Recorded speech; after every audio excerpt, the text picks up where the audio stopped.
Welcome to The Jury, your local fan-based commentary show. I am your host this week and I go by the government name of Sandile Pefeni Mtombeni. It's an absolute honor for me to be your judge, your referee, and of course the puppy for the show this week. Guys, we have an amazing show coming up for you guys.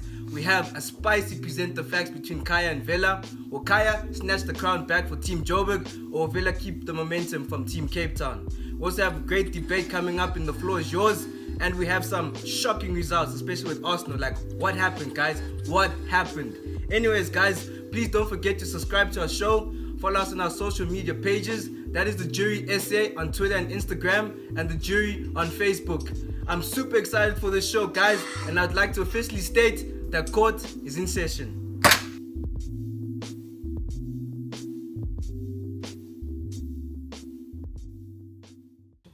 As always, I'm in good company. I got my boys here from Team Joburg. I got my boy Fizz, and I got Kaya. How you guys feeling about this week? Easy. Alright. I'm easy. And on the other side of the garden route, we got the boys from Cape Town. No one really cares about them. They don't even have water. So just smile and wave, boys. Just smile and wave. Funny guy. Hey guys, be careful. Remember, I am the judge. Let's get into it, guys. The review section. We have great games that happened this past week. Let's start off with the Super Copa. Zungs, let us know about what happened. You have 1 minute. Yeah, so the game, as we know, ended a 5-1 on aggregates. Real Madrid are far better than Barca at this moment in time. They are the cream of football. Big contentious thing was the red card. Ronaldo's red card. Was it deserved? He took off his jersey for the first yellow. He knows the rules. It wasn't a dive. I don't think it was a dive for the second yellow. However, the ref obviously saw it in that way and made it justified. His reaction was poor. He's a professional player. He's the top player right now. He can't be doing that nonsense. Asensio, what a player, what a man. His time, he's about to do some things. It's quite bleak that Barca missed out on him, but yeah, it is what it is. PK's comments were quite interesting. I think that's the first time I've ever heard anything of a player admitting defeat like that. Quite interesting. Barca are messed up. Zidane, 7 trophies, 7 losses in 90 games. It's childish. It's very childish. All right, Zungu, thank you very much for that. Let's leave the La Liga. Let's get into the Premier League. I'm going to start with Mr. Vela. You had the Swansea United game. How great was that game, Vela? How great was that game? Very good You have a game. minute. Very good game. Sure. Swansea vs Man United, of course. Man United running out 4-0 winners. I won't say the performance was as good as the West Ham performance. Swansea were defensively organised for quite a while and looked tough to break down. So United really had to be patient. Bailly obviously getting the goal on the stroke of half-time. The most important goal of the game. And it was important that United got that goal. And then finally, towards the end, maybe Swansea getting a bit tired, United being the superior team, we were able to expose some gaps in them. Of course, Mourinho making his usual first 2 changes of Fellaini and Martial. Martial coming on, changing everything. 3 quick goals, another solid game from our midfield. But we still want to see our defense get maybe tested by better attacks. So we're going to still see how that goes. But overall, I was very happy with the results. And United starting very, very well this season. All right, thank you, Vela. It's very encouraging what United is doing. Let's bring it back to Team Joburg. Kaya, your game? I did the Liverpool Crystal Palace game, 1-0 Liverpool. It wasn't really the most convincing performance from Liverpool, but it was obviously a much needed result after they draw to Watford. They don't want to fall too far behind the pack. Decent goal from Mane, but they did have a bit of luck. Benteke missed a sitter at the beginning or early in the second half. That really worked in their favour. Mane with a decent goal. But, when you look at the things holistically, I think Liverpool did deserve to win that game. All right, thank you very much, Kaya. You kept in time. Thank you very much for that. Fizz, what happened? Arsenal Stoke, they lost. I don't even know what to say. I don't know, Fizz, you let me know. You have a minute, bro. So in the previous episode, I was talking about typical Liverpool, and there's nothing more typical than the performance I saw from Arsenal yesterday. Wenger, obviously, standard, getting the tactics wrong. it's so easy to set up against Wenger because we know that we're going to work with the ball, we're going to play with the ball. All teams have to do is sit behind us, make sure that we make a mistake and capitalize on that. Yeah, like we had possession for basically the whole second half. They had limited opportunities. They capitalized on that. They score off a lapse in judgments, off a left back who's playing in the centre back position. We have players playing out of position. We have Welbeck who's a waste man. We have Bellerin playing as a left back. We have Monreal and Kolasinac playing as centre backs. Like, it's a shambles. He's making wrong substitutions. He's bringing on Theo Walcott. He's taking off Lacazette. He's bringing on Giroud in a time we don't need. We need something more venomous and someone more pacey up front. He was just horrible. It was actually a poor performance. And this is what Wenger, I think he uses this. He uses this. I'm so sorry. I have to cut you short. I know you can go on for I can go on forever. I can go on forever about Wenger because he's a trash man. He's trash. I hate him. All right, we understand. We're sorry. It also didn't make sense to me, and I'm a United supporter, but yeah, let's just leave it there. Let's take it back to Cape Town. Tottenham, Chelsea. We had Jeezy and Dave. Dave, let us know what happened in that game. You have a minute. Well, Chelsea ran out 2-1 winners today against Tottenham. They played in a game where they didn't have much of the ball. In fact, they finished with 32.5% possession. So what looked like Tottenham's game for most of the time was actually Chelsea playing to their strengths and working off the ball and containing Spurs. I think their midfield too did quite well. Bakayoko did well considering he was rushing for fitness. And yeah, they were quite solid today. Even though they were lucky with Tottenham hitting the post, I think Chelsea did quite well. And Alonso did very well with his free kick and his finish at the end, showing he's a two-way player as well. Good performance. All right, thank you very much, Dave. Jeezy, what do you have to say? Yo, it's tough to speak about Tottenham, but anyway, I think Dembele was the best player from today. To be honest, I actually don't think that Tottenham were the worst team. I don't think that they deserved to lose. They played quite well. They just started a bit slow, and once they came into it, they actually were the better team, in my opinion. They just didn't have anything to show for it. That being said, Kane is still goalless. It's going to hurt a lot of people fantasy-wise. I know it has. Kane doesn't score in August. What? Anyway, so yeah. I don't know, like Tottenham are Tottenham. They didn't deserve that. They deserved to win, but I'm glad they didn't. All right, thank you very much, Jeezy. You kept in time, guys. Yeah, it was an interesting week. Let's hope that next week is back. But now let's just end the segment and go to the next one. Get hyped. Next up is The Floor Is Yours, and this week's topic is what makes a world-class player, and if so, who are these world-class players? We're gonna start off with Khanya. You have 1 minute. Let us know what you think. I think the first thing for me is consistency. I think to be a world-class player, you need to be consistently playing at a higher level. BMT is huge. You've got to show up. Whenever we look for a world-class player, we look, how can this person affect the game? You know what I mean? I think you need to be a capped international. You can't be world-class if you can't make it into your country's team, no matter what country you're from. I think Oaks even in the smaller teams they can still be considered world-class, even though their countries might be inferior, because their impact is so vast. I don't know what you guys think, if there's anything that I might be missing within this list. Well, for me, world class is top 5 in your position in the world. That for me, anybody who's outside of that, I ain't trying to hear that they're world class, because anybody can argue that you end up having like 50, 60 players who are world class, which is just ridiculous. You know what I'm saying?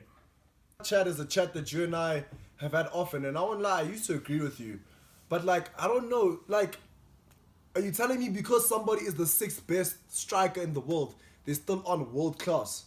I don't know, that's... Guys, just because he's number 6 and I don't know, that doesn't make sense to me.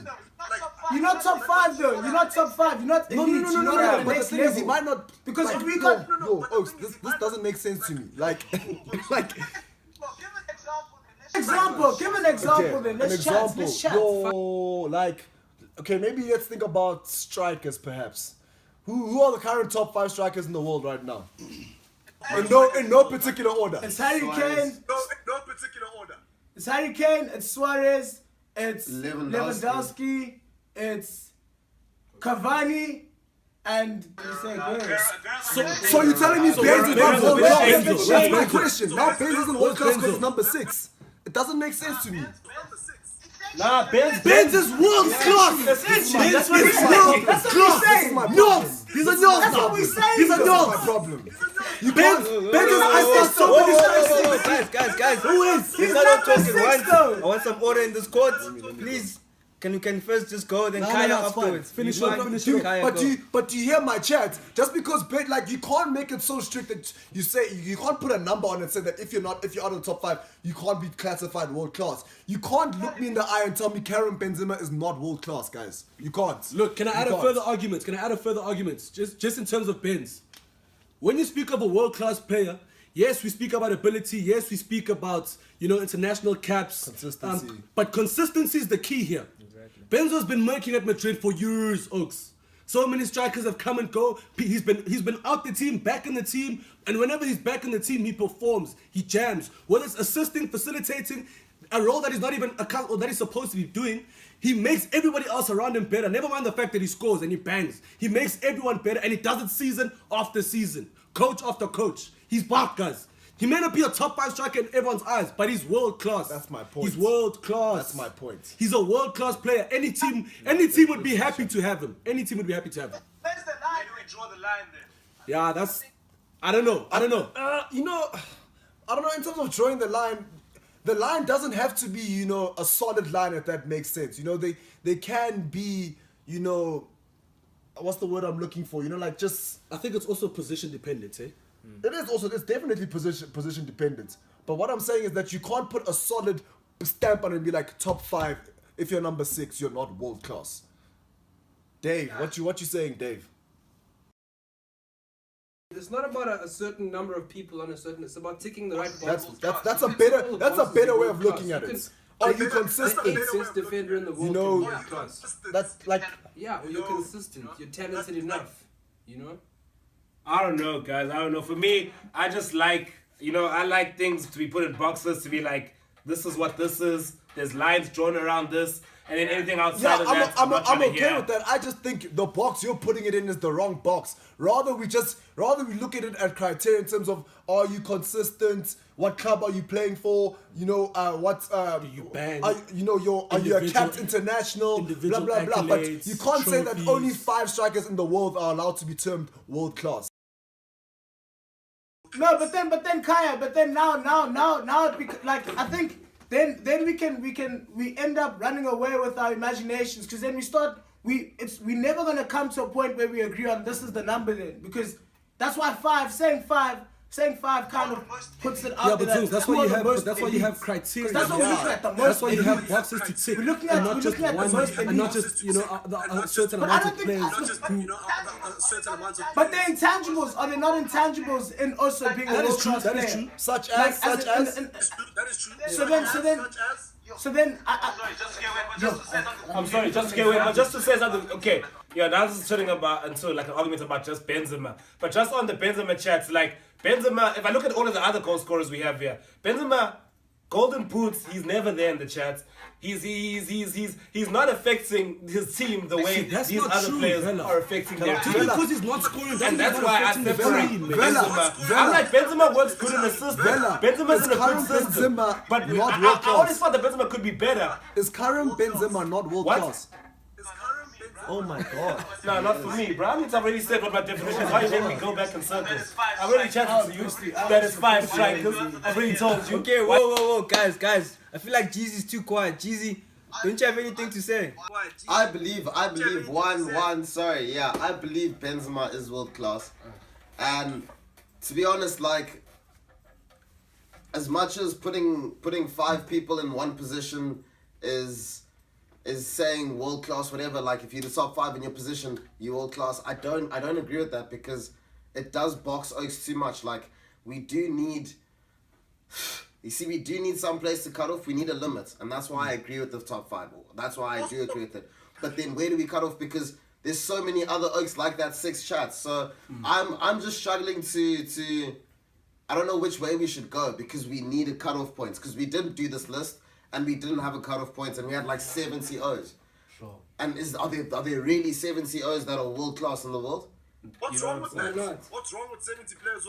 How many professional? Nah, mate, because there's cream de la creme. Yeah. There's cream de la creme. That's not a world class player. You can have gang world class players, and you can still have a world 11, the best 11 in the world, or the best 23 in the world. But you can still have world class players outside of the 23. That's the He's thing. got a point. Nah, I ain't Also, let me also ask you this. I'm not. Because let me ask you this. Are you- outside. If you're Whoa, not one at a time, outside, guys, no. one Let at me a ask you time. this: with your top 5 chats, are you telling me there are only 5 world-class centre backs in the world? 5 world-class centre backs in the world. World class You know what? centre backs. Apparently so. Kaya. Apparently so. That's what it is, man. What did I say at the beginning? Fella, I said there 5. are 5 world-class I said centre five. backs in the world. That's what it is. What did There's I more say? than 5. The What did I elites, say? the elites. Okay, Sandra, just to say this then, okay, maybe then let's ask about the criteria then. Let's maybe try and agree on the criteria. Oh wait, fella, let's make a criteria then. I'm saying he must be consistent, so obviously play a lot of games that are consistently high standard. He must have individual and team accolades. He must be a cap international. He must be a consistent starter for his team. And lastly, RAT obviously has to have BMT, big match temperaments. And I'm saying if you have all those 5 things, you can be considered world class. What about individual and team accolades? What about it? Is that not crucial to determining whether a player is Did I world not class? say that? I'm not sure that I heard it. I think I said that. You're not listening, my boy. You're not listening. Wake up. But I'm not sure about that team accolades thing, hey? Hey, I'm with Zooms also. Because aware maybe saying that he plays for a good team, sharp that. But to say team accolades, that just cause I'm in a good team, a team that's consistently winning, doesn't mean that I'm necessarily world class. No, but that's only one of 5 criteria. But what I'm saying is we need to scrap that team accolade thing out. Rather we leave it to I hear individual. completely what you're saying. Yeah, You're because making sense isn't it because there's a lot of boxes. players who get who play for teams that have a lot of trophies, but they're nowhere close to world class. Yes, Yeah, yes. yeah, exactly. Yeah. Fringe players for their teams. Yeah. Not consistent starters. They don't tick the other boxes, for example. Yeah, What exactly. I'm saying is that Because Fizz, that's Yeah. no, like you got players like Godin and Griezmann. You'd consider them like world class, but their team didn't win anything last season. You know what I'm saying? Oh, you're looking at it from that perspective. Yeah, no, Okay, I hear I'm you. with you. I'm with I you. hear- as well. okay, I There's hear- that I hear you- perspective I hear you in that and regard. the other perspective as well. No, it makes sense. I Makes hear you sense. in that So, regard. but now when we say individual accolades, so what's up with that also? So, like, what individual accolades does Godin win? That's true. Yeah. You know what I mean? That's true. Yeah, but look, but Vela, but you were talking about Benzema and you were saying like he's never in competition for gold for what golden boots or whatever, blah blah blah. That's an individual accolade as a striker, for example. If you never in Yeah. Okay. Well, being in the you see what I'm competition, I saying? guess. So there's 2 sides to the coin. Like it's very tough to box players in that sense, which is why like I hear the fact that individual accolades may be problematic, but it is a good place to start if that makes sense. Maybe this criteria that we're putting out should also be position specific. Yeah. Do you guys get what I'm saying? Yeah. True. Yeah. I'm saying for goalkeepers, this is a criteria. For strikers, this is the criteria. Okay. and so on and so forth. Okay. Yeah, I think that's probably what it would have to be. That is probably what it would have to be. But yeah, I like our criteria. Maybe there's stuff that we're missing out, but yeah, we don't have. But aware, Vela, as long as you know that there are more than 5 world class centre backs in the world. And strikers. And strikers. No, for real, because like I've never heard such. This Like, what nigga is said that? Ben. But you know what, Kaya, actually, what I was even saying was with Zones just now. I was just saying, for me, this world class thing, it's about claiming back the word world class, because world class, it's kind of thrown around a lot now. Now it's like, I wanna separate the best of the best from the best, The men or from from the the very boys. good. Yeah, the men from the boys. You know what I'm saying? So when we say world class, fam, you must be deep. And is Karim Benzema not deep, guys? Guys, how many goals does Benzema feed Ronaldo? Like, guys? what more do you want him to do? Like, really? That nigga's feeding Oaks goals. Just because he's not scoring them himself, it doesn't mean he's null or his chat is null and void. Goals, bro. I'm sorry to cut you guys short. Whoa, guys, we're stopping there. I can't rightfully say Dave, Dave, he scored 17. guys, it's over.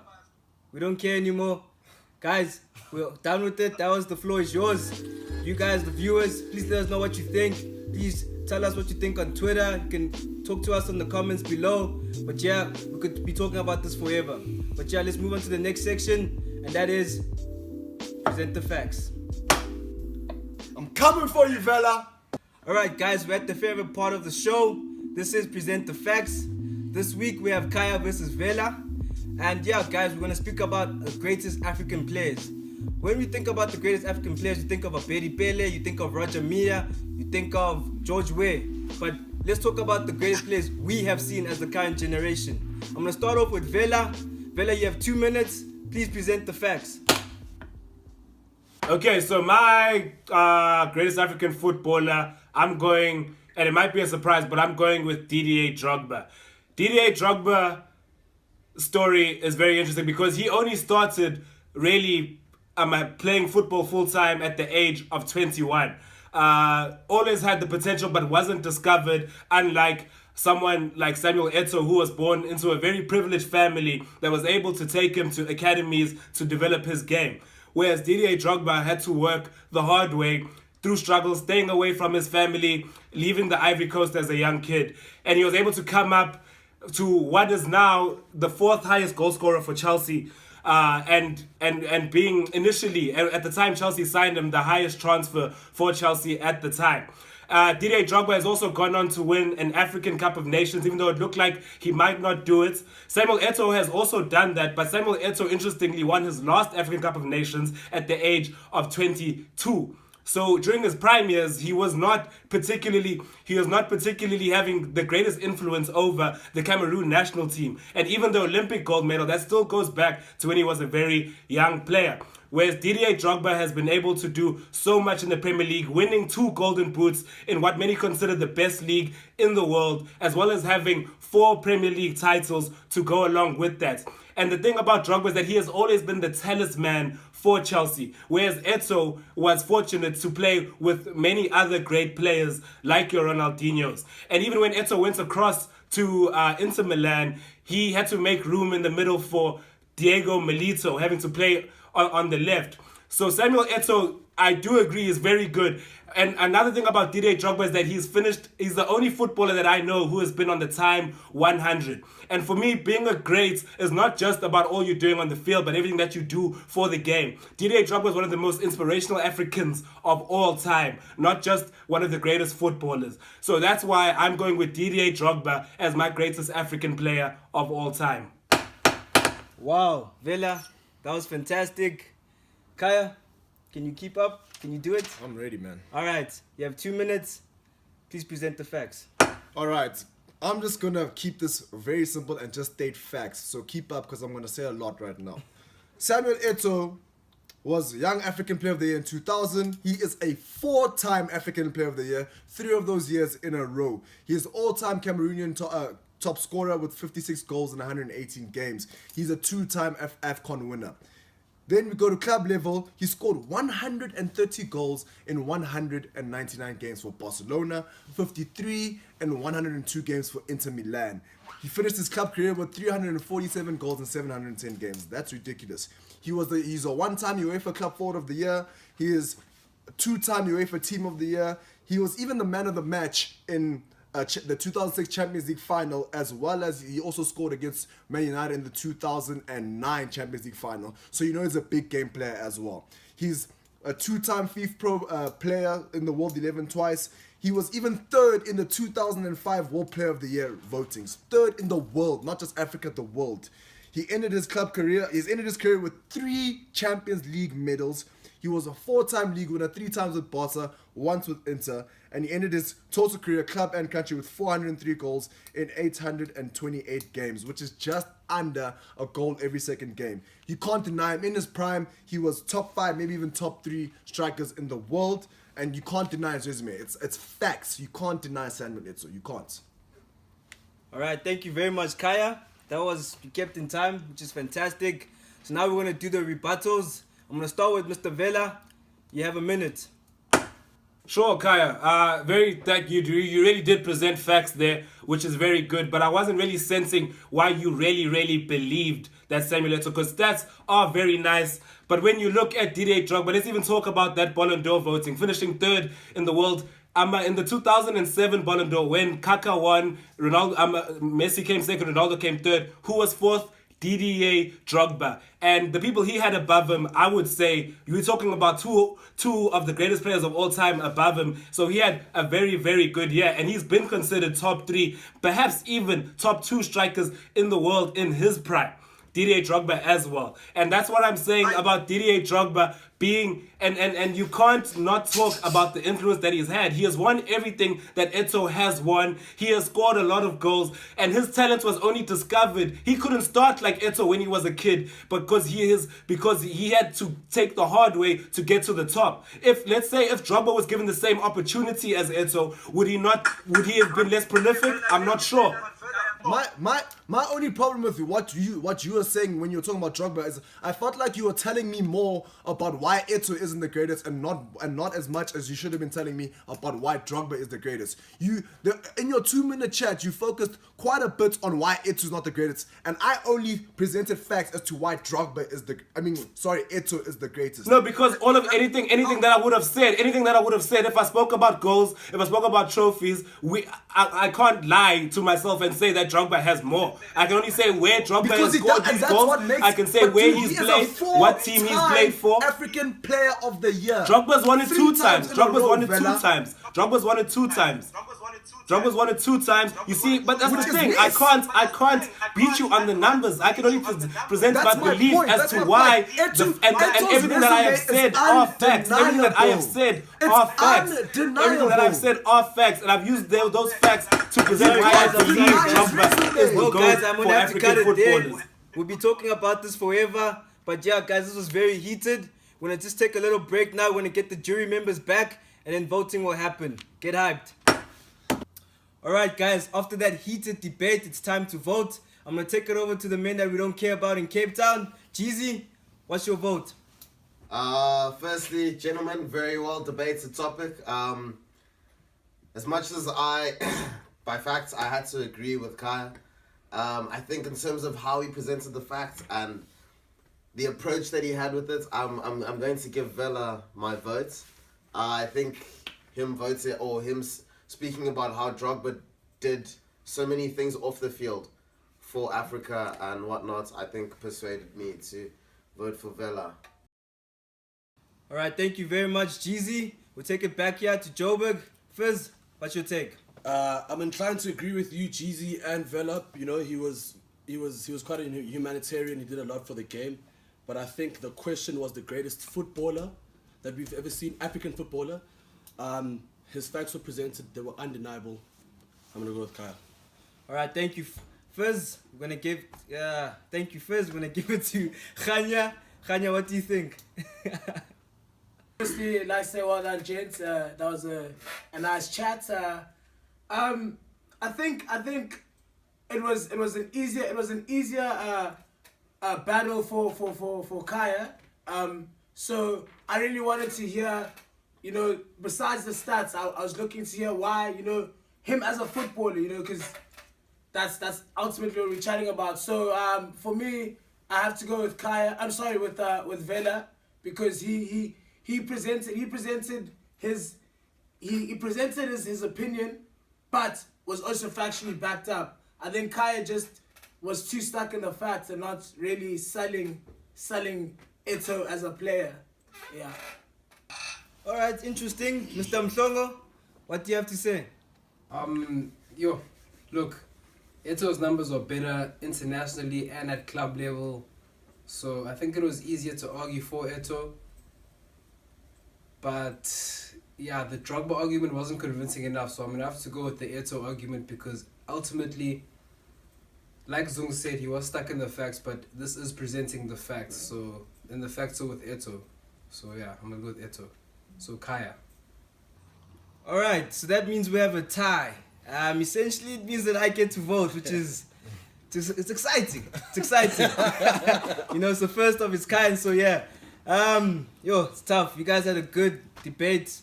I loved the banter between you guys. But yeah, like it said, it's called present the facts. Vela had a good way of trying to circumnavigate the situation.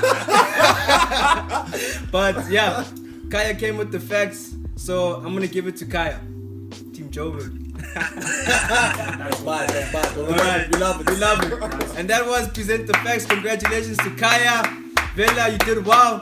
Now Kaya, you got the crown for Team Joburg. How do you feel, man? Feel good, man. We needed Alright. that. We needed that. Alright, guys, for this week we have 5 exciting games. We have Bournemouth vs Man City. We have Manchester United vs Leicester. We have Chelsea vs Everton. We have Liverpool vs Arsenal. And finally we have Spurs vs Burnley. Let us know what you guys think. What are your predictions? We'd like to hear from you.